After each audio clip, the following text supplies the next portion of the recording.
The night sank like tar, heavy and airless, wrapping the landscape in a suffocating stillness. There was no breeze, no rustle of leaves, only a silence so complete it felt manufactured, deliberate, as if something had stolen every sound.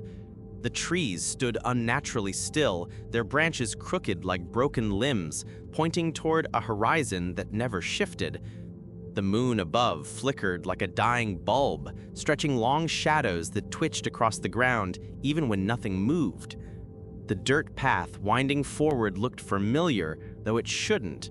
Each step left behind shallow footprints that lingered too long, as though the earth hesitated to swallow them. The air tasted metallic, old, as if exhaled by something ancient beneath the soil. Ahead, a faint glow pulsed like a heartbeat, drawing closer with every breath. The trees narrowed around the path, bending inward as if listening. The glow revealed itself as a house, abandoned, rotting, yet standing as though time had been forced to obey it. Windows black as ink reflected nothing. The front door was already open, not wide, just enough, as though expecting, as though inviting. The threshold hummed with a low vibration, like distant thunder buried underground.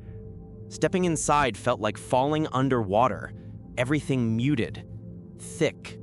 The floorboards groaned underfoot, not from weight, more like recognition.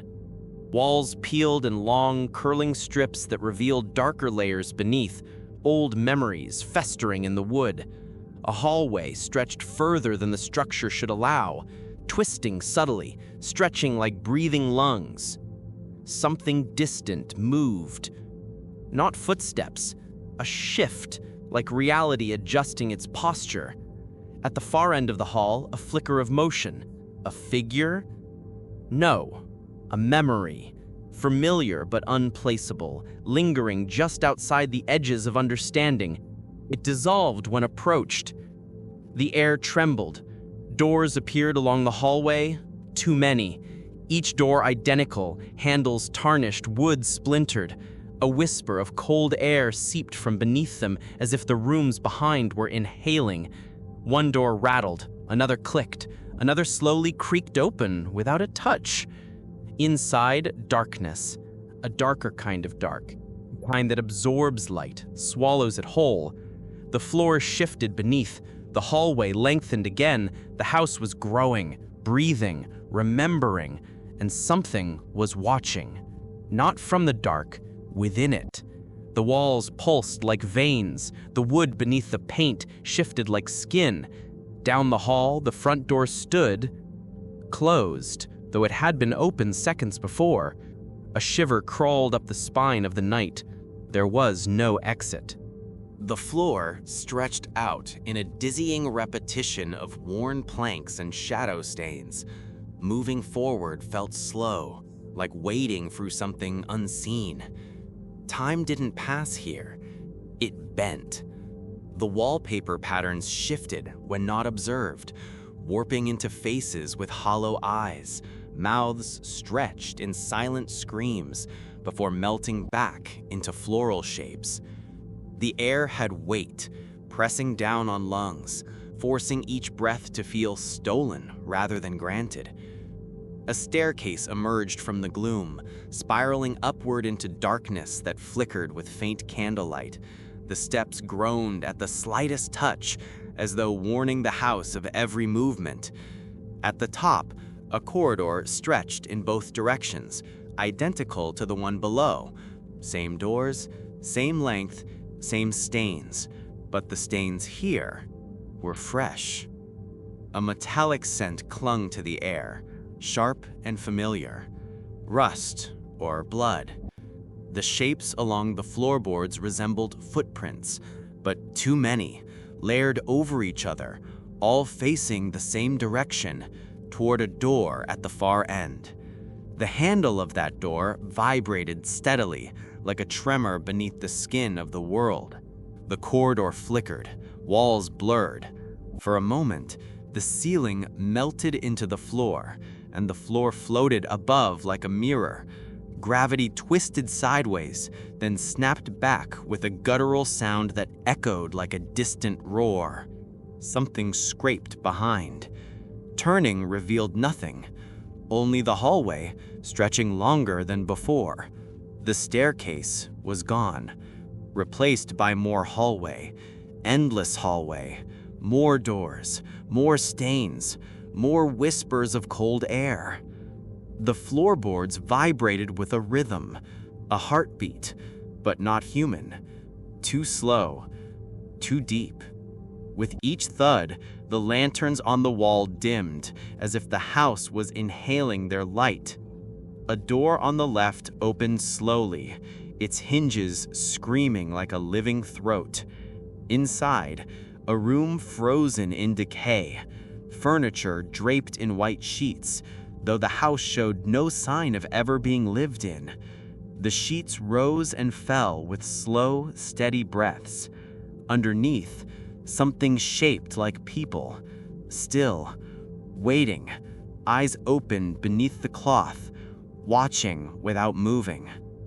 The walls of the room stretched forward like arms, reaching out, bending the space, trying to pull everything inside. The floor lurched. The hallway snapped back.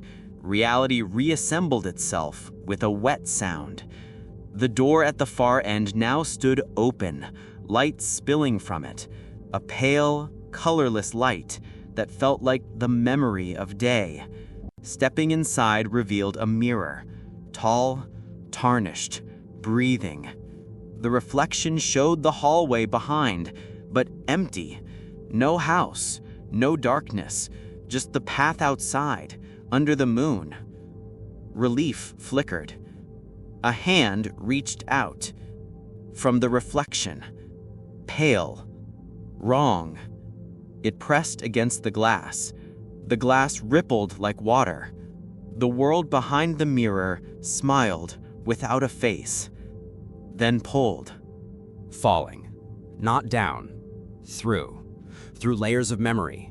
Through echoes of footsteps that never were. Through walls that had forgotten what solid meant.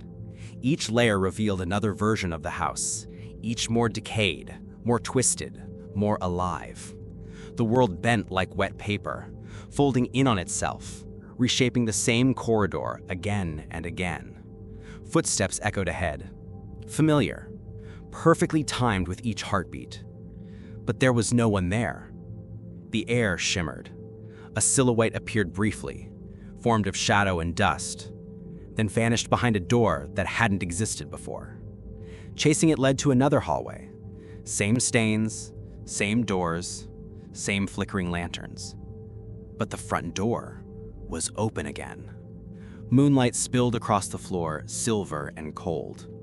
Hope surged like a final heartbeat. The door creaked outward. The night outside waited, silent and wide. But the moment the threshold was crossed, the world stuttered. The air thickened.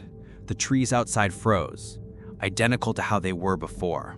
The dirt path stretched forward, the footprints on the ground, the same shallow impressions as earlier. The sky pulsed. The moon flickered. The house behind stood still, the door slightly open, again, as though expecting, as though inviting. The realization spread like frost. This was not escape. This was the beginning. Again. The world inhaled. The path led to the house led to the halls led to the mirror led back. Each loop more distorted than the last, each layer deeper, each memory less human. The house did not trap. It consumed. It learned. It adapted. It remembered every step, every breath, every heartbeat, and each time it grew hungrier. Something moved behind the window, watching, waiting. Its shape identical, the lanterns inside flickered, the hallway stretched. The front door opened wider. The air shivered with recognition. Footsteps sounded, soft, reluctant, inevitable.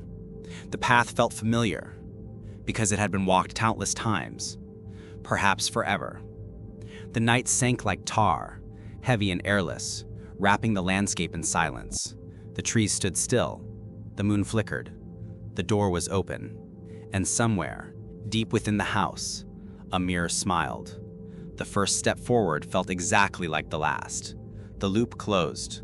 The loop began. And the house waited for the next return.